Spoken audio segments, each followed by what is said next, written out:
O silêncio no Pacífico naquela madrugada não era apenas ausência de som. Era pressão acumulada. O mar parecia imóvel, mas dentro das mentes humanas, tudo estava em movimento. Psicólogos militares sabem que, antes do combate, o cérebro entra em um estado paradoxal, hiperalerta e cego ao mesmo tempo. A mente tenta prever o futuro e se apega àquilo que a tranquiliza. Nos convéses dos porta-aviões japoneses, o Império ainda respirava confiança. Pearl Harbor não era apenas uma vitória militar, era uma narrativa psicológica. A crença de que o inimigo havia sido quebrado no espírito. E quando uma nação acredita nisso, ela começa a confundir controle com destino. Karl von Clausewitz chamou isso de fricção. A distância entre o plano perfeito e o mundo real. Mas o mais perigoso tipo de fricção não está no terreno. Está na mente que se recusa a aceitá-la. O plano para Midway era elegante demais para admitir falhas. Atrair, cercar, destruir. Cada passo parecia lógico, racional, matematicamente correto.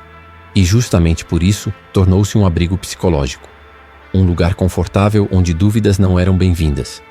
A psicologia chama isso de viés de confirmação, quando buscamos apenas os sinais que reforçam aquilo que já acreditamos. Relatórios incompletos surgiram, informações desencontradas, mas eram descartadas com facilidade. Admitir incerteza significava admitir que o controle talvez fosse uma ilusão. E para líderes formados em uma cultura onde a honra se confundia com infalibilidade, isso era insuportável. Do outro lado, os americanos viviam o oposto.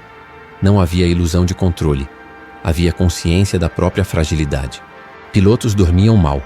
Comandantes revisavam mapas sabendo que talvez estivessem errados. Psicólogos descrevem esse estado como ansiedade funcional, quando o medo não paralisa, mas aguça. A mente aceita que não domina o cenário e, por isso, se torna mais adaptável. Daniel Kahneman demonstrou que o excesso de confiança é um dos maiores inimigos da decisão racional. Em Midway, ele não vestia uniforme americano ou japonês. Ele se manifestava nas escolhas. Enquanto os japoneses rearmavam seus aviões, alternando bombas como quem tenta corrigir um erro sem admitir que errou, o tempo escorria. Cada minuto aumentava a carga cognitiva. Cada decisão não tomada corroía a clareza mental. Sob estresse extremo, o cérebro humano busca simplicidade. E simplicidade, em guerra, pode ser fatal. Nos porta-aviões japoneses, o convés virou um reflexo da mente coletiva. Congestionado, tenso, vulnerável, bombas empilhadas, combustível exposto. Tudo tecnicamente correto, mas psicologicamente frágil. John Boyd, décadas depois, chamaria isso de colapso do ciclo de decisão. Quando o ambiente muda mais rápido do que a mente consegue processar, a liderança deixa de comandar. Ela reage. E reagir em guerra quase nunca é suficiente. Quando os primeiros aviões americanos apareceram no céu, não trouxeram apenas bombas. Trouxeram a quebra da narrativa. A percepção súbita de que o inimigo nunca esteve onde se imaginava. O fogo que tomou os convéses não destruiu apenas navios. Destruiu certezas. Homens treinados para agir com precisão agora enfrentavam algo que nenhum manual ensina: a desintegração interna. Ordens se sobrepunham. O tempo parecia acelerar. A mente sobrecarregada falhava em priorizar. A psicologia chama isso de paralisia decisória. Quando escolher parece mais perigoso do que não escolher. No meio do caos, alguns homens continuaram agindo. Não porque eram mais corajosos, mas porque haviam aceitado, conscientemente ou não, a possibilidade da morte. Viktor Frankl escreveu que o ser humano suporta quase qualquer sofrimento quando encontra sentido. Para muitos ali, o sentido não era a vitória. Era cumprir o dever até o fim. Midway não foi uma batalha de números. Foi uma batalha entre mentes rígidas e mentes adaptáveis. Quando o silêncio voltou, ele não trouxe alívio. Trouxe compreensão. Os sobreviventes sabiam que algo invisível havia sido perdido. A crença de que planejamento absoluto poderia dominar o acaso. A guerra continuaria por anos. Mas naquele dia no Pacífico, ficou claro que o fator decisivo não era o aço, nem o combustível, nem os aviões. Era a capacidade humana de encarar a incerteza, sem se despedaçar por dentro. O fogo ainda ardia quando a compreensão começou a se formar. Não foi imediata. Derrotas raramente são entendidas no momento em que acontecem. A mente humana precisa de distância para aceitar aquilo que fere sua identidade. Nos navios japoneses sobreviventes, o silêncio não era respeito. Era choque cognitivo. Psicólogos descrevem esse estado como dissonância traumática. quando a realidade entra em conflito direto com aquilo que o indivíduo acreditava ser imutável. O Império havia prometido controle absoluto. Midway entregou o caos. Para muitos oficiais, a derrota não era apenas estratégica, era existencial. Eles haviam sido moldados em um sistema onde a falha não era um evento, era uma mancha moral.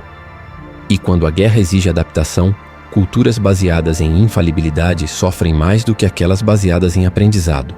Clausewitz escreveu que, em combate, até as coisas simples se tornam difíceis, mas o que Midway revelou foi mais profundo.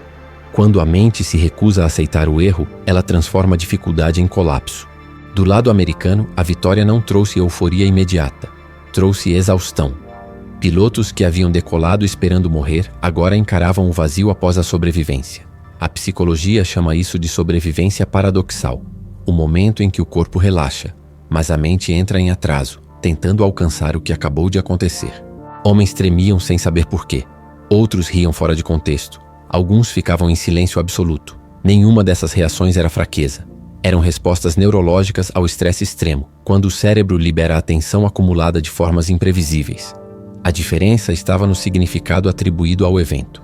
Para os americanos, Midway começou a construir uma narrativa interna poderosa, a de que o inimigo podia ser vencido, não por força bruta, mas por adaptação, leitura do ambiente e aceitação da incerteza. Psicólogos militares chamam isso de confiança calibrada. Não a crença cega na vitória, mas a convicção de que o caos pode ser enfrentado. Para o Japão, o efeito foi inverso. Midway introduziu uma rachadura invisível, uma dúvida que não podia ser discutida abertamente. E quando dúvidas são reprimidas, elas não desaparecem, elas se acumulam, em silêncio. Líderes japoneses passaram a tomar decisões mais rígidas, mais defensivas, menos criativas. Não por incompetência, mas por medo de errar novamente. A psicologia descreve esse fenômeno como aversão à perda. Depois de uma derrota traumática, a mente prefere evitar novos erros a buscar novas oportunidades. É assim que a guerra começa a se inclinar lentamente. A partir de Midway, o conflito no Pacífico deixou de ser uma sequência de golpes rápidos e passou a se tornar uma guerra de desgaste psicológico. Cada batalha seguinte carregava o peso daquela derrota inicial. Cada decisão era filtrada pela memória do colapso. Do lado americano, o aprendizado foi incorporado. Do lado japonês, o trauma foi carregado. John Boyd afirmou que vencer uma guerra não é destruir o inimigo, mas desorganizar sua mente. Midway fez exatamente isso. Não destruiu o Japão naquele dia, mas quebrou a fluidez de sua tomada de decisão. A partir dali, o Império reagia mais do que agia. E reagir consome energia mental, consome moral, consome tempo. Com o passar dos meses, soldados japoneses enfrentariam condições cada vez mais brutais. Ilhas isoladas, suprimentos escassos, ordens inflexíveis e uma crescente sensação de que estavam lutando não para vencer, mas para preservar uma honra que já havia sido ferida. A psicologia da guerra mostra que quando o propósito deixa de ser claro, o sofrimento se intensifica. Viktor Frankl escreveu que a ausência de sentido torna a dor insuportável. Para muitos combatentes japoneses, Midway marcou o início dessa ausência silenciosa. Para os americanos, a guerra ainda seria longa e sangrenta. Midway não trouxe conforto, trouxe responsabilidade. A consciência de que vencer significava continuar pressionando, continuando a tomar decisões sob incerteza, continuando a enviar homens para morrer. Mas agora havia algo novo, esperança fundamentada. Midway ensinou que a mente humana, quando aceita seus limites, se torna mais perigosa do que quando acredita ser invencível, que o medo reconhecido pode ser transformado em clareza, que liderança não é a ausência de dúvida, mas a coragem de decidir apesar dela. Quando os destroços afundaram e o oceano voltou a se fechar sobre os restos da batalha, o Pacífico não guardou memória. Mas os homens sim. Eles carregariam Midway para o resto da guerra, alguns como lição, outros como cicatriz. E assim, sem discursos, sem bandeiras erguidas, sem declarações formais, algo decisivo havia acontecido. A guerra no Pacífico havia mudado de direção não no momento em que as bombas caíram, mas no instante em que uma mente que se julgava inquebrável percebeu que não era. Porque no fim, toda guerra é travada duas vezes, uma no campo de batalha, outra muito mais longa dentro da mente humana. E quase sempre, é essa segunda que decide tudo.